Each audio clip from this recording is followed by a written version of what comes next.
Good morning बेटा। आज हम आपके जो लोकतंत्र क्या है, लोकतंत्र की वाला जो चैप्टर मैंने पिछला वीडियोस में बनाया था, फर्स्ट पार्ट उसका, ये उसी का सेकंड पार्ट है। आप इतना तो समझ गए कि लोकतंत्र क्या होता है और लोकतंत्र क्यों जरूरी है। लोकतंत्र है लोगों के द्वारा अपने लिए चुनी गई सरकार को ही लोकतांत्रिक सरकार या लोकतंत्र कहते हैं। लोक मानी जनता या लोकतंत्र मानी शासन, ठीक है। इसी को यानी लोगों के द्वारा बनाए गए शासन को लोकतंत्र कहते हैं। लोकतंत्र क्यों जरूरी है? क्योंकि आधुनिक समय में सभी लोग पढ़े लिखे हैं, सभी अपने अधिकारों के लिए अपनी मांग करते हैं, अपने अधिकारों की रक्षा चाहते हैं। तो आज के टाइम में सबसे ज़्यादा जो लोकप्रिय सरकार है वो कौन सी है? लोकतंत्र सरकार है। इससे पहले मैंने आपको पाकिस्तान के बारे में, चीन के बारे में, फिजी के बारे में, सऊदी अरब के बारे में मैंने आपको बता दिया है कि वहाँ पे किस प्रकार का शासन है और किस तरह से वहाँ पे लोकतंत्र को सिर्फ दिखावा मात्र है।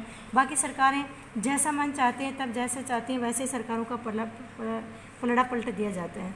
आज मैं उसके आगे का आपको टॉपिक करा रही हूँ, कानून का राज और अधिकारों का आदर, कि किस प्रकार से लोकतंत्र सरकार में कानून का राज होता है और किस प्रकार अधिकारों का आदर यहाँ उसकी रूप से की जाती है। हम बात करते हैं आज जिम्बाब्वे की। 1980 में जिम्बाब्वे एक अल्पसंख्यक गौरों के शासन से आज़ाद हुआ था। यानी कि जिम्बाब्वे 1980 से पहले क्या था? दूसरे यानी कि अंग्रेज़ों का गुलाम था। स्वतंत्रता संघर्ष का नेतृत्व करने वाली पार्टी जानू पीएफ स्वतंत्रता मिलने के बाद से ही सत्ता संभाल बैठी। हाँ, तो मैं क्या बता रही थी आपको, 1980 में जिम्बाब्वे क्या था? अंग्रेजों से आज़ाद हुआ और उस आज़ादी का जो स्वतंत्रता जो संघर्ष था उसका नेतृत्व करने वाली जो मेन पार्टी थी वो कौन सी थी? पार्टी जानू पीएफ थी। यानी कि जिस तरह से भारत में आज़ादी के टाइम में जो एक मेन राजनीतिक पार्टी थी कांग्रेस पार्टी, इसी तरह से वहाँ की भी जानू पीएफ पार्टी थी। जैसे ही स्वतंत्र होने के बाद में जानू पीएफ पार्टी के जो नेता थे रॉबर्ट मुगाबे, वो वहाँ के शासक बने और नियमित रूप से वहाँ पे चुनाव होते हैं। जानू पीएफ एक दल ही जीतता है। राष्ट्रपति मुगाबे कम लोकप्रिय नहीं है, परंतु वे चुनाव में अनेक गलत तरीके अपनाते हैं। विपक्षी दलों के कार्यकर्ताओं को अनेक ढंग से परेशान किया जाता है और उनकी सभाओं में गड़बड़ कराई जाती है।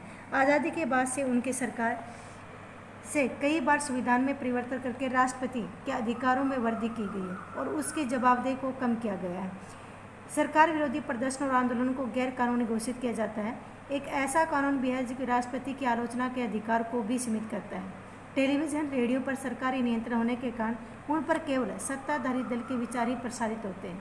अखबार स्वतंत्र है, परंतु सरकार की आलोचना करने वाले पत्रकारों को परेशान किया जाता है। यानी कि मैं आपको वैसे बता देती हूँ बेटा, ये समझा देती हूँ कि 1980 के बाद जिम्बाब्वे आज़ाद होने के बाद से लेकर आज तक जानू पीएफ पार्टी ही वहाँ पे सत्ता में है। रॉबर्ट मुगाबे वहाँ पे लगातार राष्ट्रपति बना हुआ है। ये बात नहीं कि वो लोकतंत्र देश नहीं, चुनाव होते हैं हर 5 साल के अंतराल के बाद वहाँ चुनाव किए जाते हैं, लेकिन चुनाव में क्या होता है कि हर बार एक ही पार्टी जीतती है। कारण क्या है? क्योंकि बार बार संविधान में संशोधन करके राष्ट्रपति की शक्तियाँ बहुत ज़्यादा बढ़ा दी गई हैं। यहाँ तक कि मीडिया को और पत्रकारों को भी क्या है कि उनकी आलोचना करने का अधिकार नहीं दिया गया है, ठीक है। तो इस प्रकार से हम नहीं कह सकते कि एक पूरी तरह से स्वतंत्र यानी कि लोकतांत्रिक चुनाव या लोकतांत्रिक देश को उसको नहीं कहा जा सकता। ठीक इसी प्रकार से आप देख सकते हो कि एक लोकतांत्रिक सरकार संवैधानिक कानून और नागरिक अधिकारों द्वारा खींची लक्ष्य रेखाओं के भीतर ही काम करती है। यानी लोकतांत्रिक सरकार किसको कहते हैं? जैसे हमने देखा कि जिम्बाब्वे में क्या था, लोकतांत्रिक शासन जरूर है, चुनाव होते हैं, लेकिन सिर्फ एक ही पार्टी को महत्व दिया जाता है, एक राष्ट्रपति को बार बार चुना जाता है और उसके अधिकारों को इतना अधिक बढ़ा दिया गया है कि कोई उसका विरोध नहीं कर सकते हैं, ठीक है। लेकिन हम इस प्रकार के शासन को हम लोकतांत्रिक शासन नहीं कर सकते। लोकतांत्रिक शासन किसको कहेंगे? एक लोकतांत्रिक सरकार संवैधानिक कानूनों और नागरिक अधिकारों द्वारा खींची लक्ष्य रेखाओं के भीतर। यानी कहने का मतलब क्या है? जैसे हमारा देश का एक लोकतांत्रिक सरकार है, हमारे देश की जो सरकार है वो किसके अकॉर्डिंग काम करेगी? संविधान के। संविधान से बाहर अगर कोई भी काम किया जाता है या नागरिकों के अधिकारों का अगर हनन किया जाता है, उसको कम किया जाता है, तो उसको हम लोकतांत्रिक सरकार नहीं कह सकते। इस परिभाषा को हम आप समझ गए होंगे। इसमें देखो क्या है कि लोगों द्वारा निर्वाचित किए गए शासक की ही सभी प्रमुख निर्णय करते हैं। लोकतांत्रिक सरकार में क्या होता है? लोकतांत्रिक सरकार में क्या होता है? लोगों द्वारा निर्वाचित, लोगों द्वारा चुने हुए जो शासक होते हैं वो प्रमुख निर्णय लेते हैं।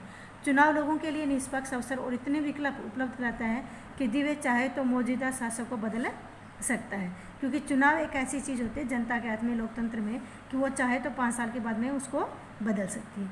यह विकल्प और अवसर तभी लोगों की समान रूप से उपलब्ध हो सकते हैं, यानी कि ये विकल्प, चुनाव का जो विकल्प है सभी लोगों को एक समान दिए जाते हैं, उसमें किसी भी जाति, रंग, लिंग, किसी धर्म के आधार पर कोई भेदभाव नहीं किया जाता। इस चुनाव से बनी सरकार संविधान द्वारा तय बुनियादी कानून और नागरिक अधिकारों के दायरे में काम करती है। आप समझोगे, लोकतंत्र किसको कहते हैं? जनता के द्वारा चुना गया शासन ही लोकतंत्र कहलाता है। और उस परिभाषा को आप एक्सप्लेन करना चाहो तो 4 पॉइंट हैं कि किस प्रकार से एक लोकतांत्रिक सरकार का चुनाव किया जाता है। समझ में आया बेटा?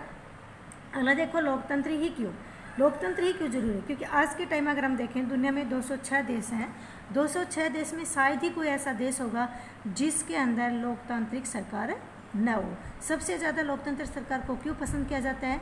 इसलिए क्यों किया जाता है? क्योंकि आज के टाइम में हर कोई स्वतंत्रता चाहते हैं, अपने अधिकारों की सुरक्षा चाहता है, गारंटी चाहता है, और वो सुरक्षा सिर्फ एक लोकतांत्रिक सरकार ही दे सकती है। लोकतंत्र के खिलाफ कुछ तरह से हम नहीं कह सकते कि लोकतंत्र सरकार पूरी तरह से अलाउद्दीन का चिराग की तरह से ही कामयाब है, नहीं। लोकतंत्र सरकार में भी बहुत सारी कमियाँ हैं। देखो क्या है, इसके खिलाफ हम क्या है, पहला पॉइंट है लोकतंत्र में नेता परिवर्तित होते रहते हैं। पहली बात तो क्या है, इसमें नेता बदलते रहते हैं, कभी वो नेता आ गया पार्टी में, कभी उसकी पार्टी छोड़ के उस पार्टी में चला गया। लोकतंत्र का अर्थ केवल राजनीतिक लड़ाई और सत्ता का खेल है। अगर हम देखें आज के टाइम में, तो आज क्या है, किसी भी देश में चले जाओ और डर्टी पॉलिटिक्स बन चुकी है। इसमें क्या होता है, नेता सिर्फ अपने स्वार्थ के लिए काम करते हैं, और अब उसे जहाँ जैसा वो जिस तरफ उसको अपना स्वार्थ निकलता नजर आता है, उसी तरफ वो अपना दल बदली कर लेते हैं।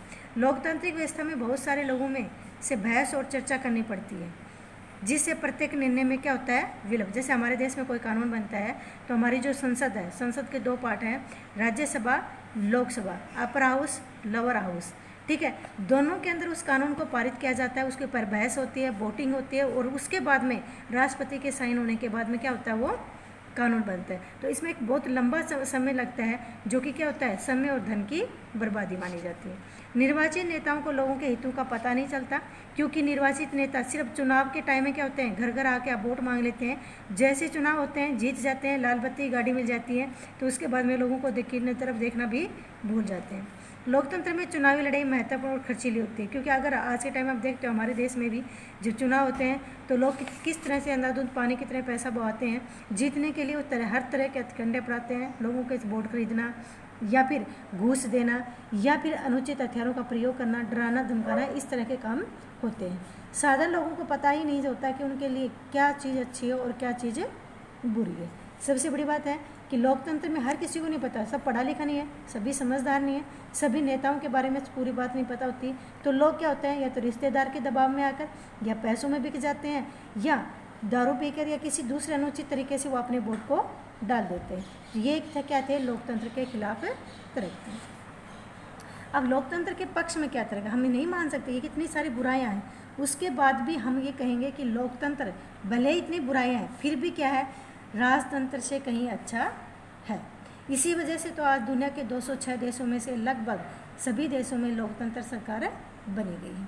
1958 से लेकर 1961 के दौरान चीन में पड़ा अकाल संसार, यानी कि आपको बता दूं 1958 से 1961 के दौरान क्या हुआ था, चीन में अकाल पड़ा था। उसी टाइम में भारत में भी अकाल पड़ा था, क्योंकि चीन हमारा पड़ोसी देश है। मानसून आने की वजह से, बारिश न होने की वजह से लंबा अकाल पड़ा था।